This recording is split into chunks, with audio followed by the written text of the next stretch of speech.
Eduardo. Tiempo de análisis lo hacemos como no podía ser de otra manera en nuestra habitual sección semanal Un Mundo en Guerra. Saludamos ya al experto en seguridad y analista internacional, Bruno Navarro. Buenas noches. Buenas noches, Gonzalo. Muy buenas noches. Gracias por estar aquí. Antes de proseguir analizando algunas de las misiones de las Fuerzas Armadas en el exterior, tenemos que hablar de Rusia, de este siniestro, este accidente de este avión ruso. ¿Qué cree que ha ocurrido exactamente con este avión que se estrelló el pasado sábado en el Sinaí? Bueno, Eduardo lo acaba de explicar bastante bien.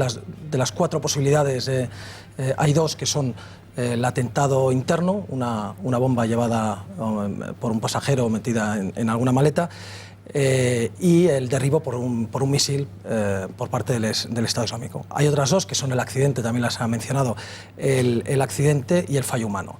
El fallo humano prácticamente lo han descartado, el piloto era un hombre muy experto y por ahora está bastante descartado. No hay que descartarle del todo y las cajas negras en la investigación nos dirán qué ha podido ser. El accidente, como bien ha dicho también, es un avión muy tecnificado, es difícil que sea accidente, pero los accidentes ocurren diariamente, o sea, no hay que descartar el accidente. También la investigación de las cajas negras que se han encontrado y está en buen estado y de los restos del aparato. Es una investigación que puede durar días, semanas, meses.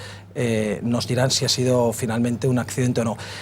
Hay un par de datos que podrían apoyar la versión, que son precisamente que al parecer la hija del copiloto habló con momentos antes de despegar y el copiloto se quejó del estado lamentable técnico del avión.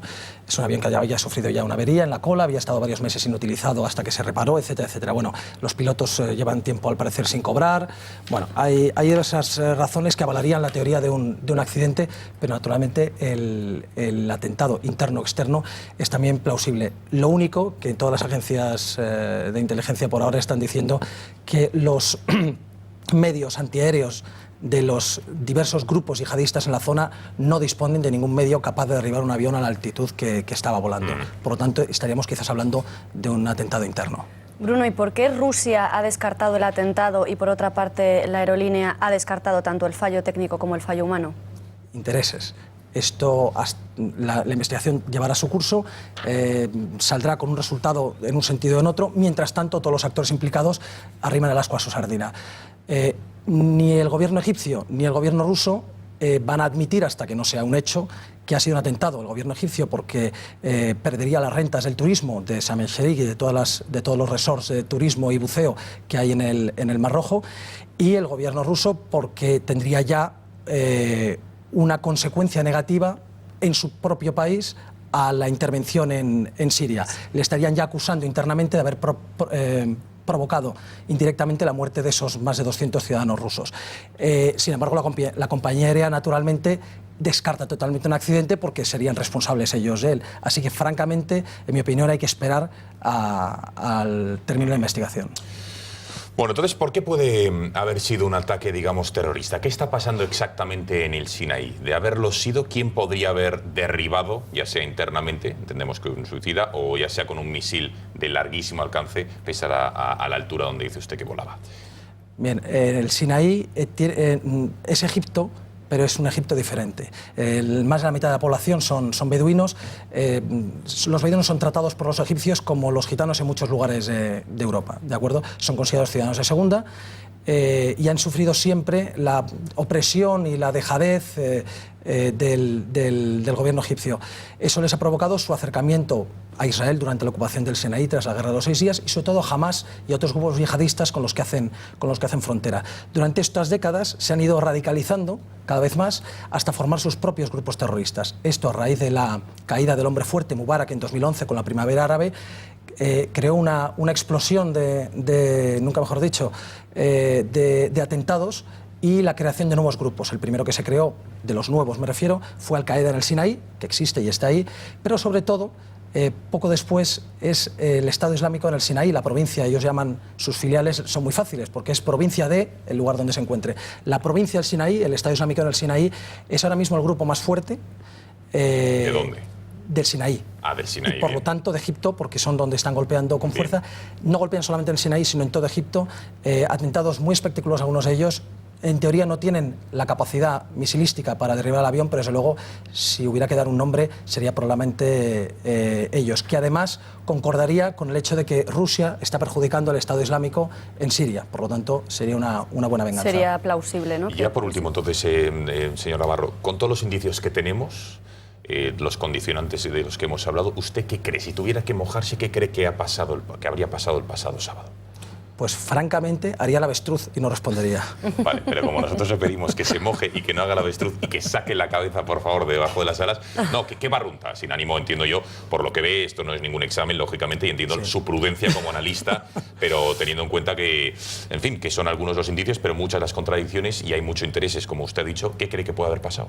Pues si yo tuviera que elegir, como dice, con una pistola en la cabeza y tengo que elegir una u otra, como estamos haciendo ahora, yo abogaría por el accidente. En primer lugar, accidente técnico, no fallo humano, y en segundo lugar, y muy cerquita, por la bomba interna. Interior. Cambiamos de asunto, empezamos la semana pasada, vamos a seguir repasando esas misiones del ejército en el extranjero. La semana pasada hemos cerrado la misión en Afganistán. ¿En qué ha consistido esta misión? Bueno, en Afganistán estuvimos desde el 2001, que empezó tras las Torres Gemelas la invasión de Afganistán. Estuvimos apoyando a Libertad Duradera, la operación americana inicial, con ingenieros y un hospital de campaña. Y a partir de 2005, ya la misión de OTAN, la famosa ISAF, nos dio una responsabilidad. La responsabilidad era una provincia entera, Badghis, y una base, la base regional de todo el oeste de Afganistán, en Herat. Estas zonas, que estaban colindantes, han sido durante toda la guerra de las zonas menos complicadas y más seguras, entre comillas. Es decir, ha habido atentados, ha habido ataques, ha habido insurgencia, ha habido talibanes, ha habido combates, entre las fuerzas españolas se han combatido, en algunos casos valerosamente, etc. Pero en comparación al resto del país no era precisamente la zona, cuando llegamos, la zona más complicada. Los militares españoles se han visto lastrados por las decisiones políticas, es decir, no hay nada malo que se pueda decir de la actitud general del soldado español, del ejército español allí, pero sí de las decisiones que desde Madrid se tomaban y se daban sobre bajas cero, no queremos problemas, no queremos muertos, lo que hacía que los militares se veían obligados a no poder o imposibilitados de tomar las acciones que ellos sabían sobre el terreno que eran las adecuadas y no poder hacerlos por esas órdenes de Madrid. Perdón, cuando habla de órdenes de Madrid de bajas cero, entiendo que las da el gobierno de nuestro país, ¿no? En este caso, ¿qué gobierno era? ¿Quién no quería, digamos, manchar que saliera en los medios de comunicación, digamos, el hecho de que había bajas? ¿De qué gobierno estamos hablando? De todos, ninguno. Eso ha sido un común denominador, no solamente en esta misión, sino en otras, de bajas ceros. Es decir, esto ha sido común y generalizado.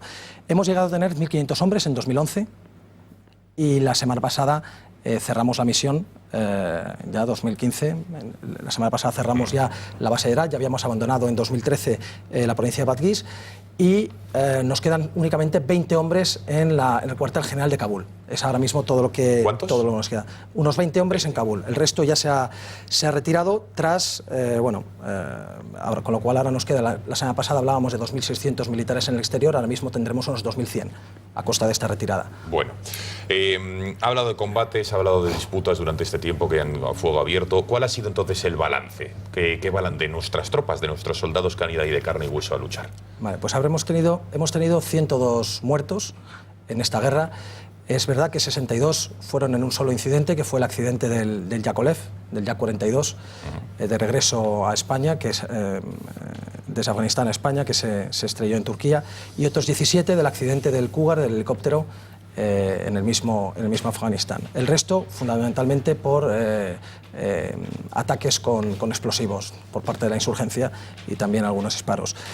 El balance en cuanto a la misión es que no se gana.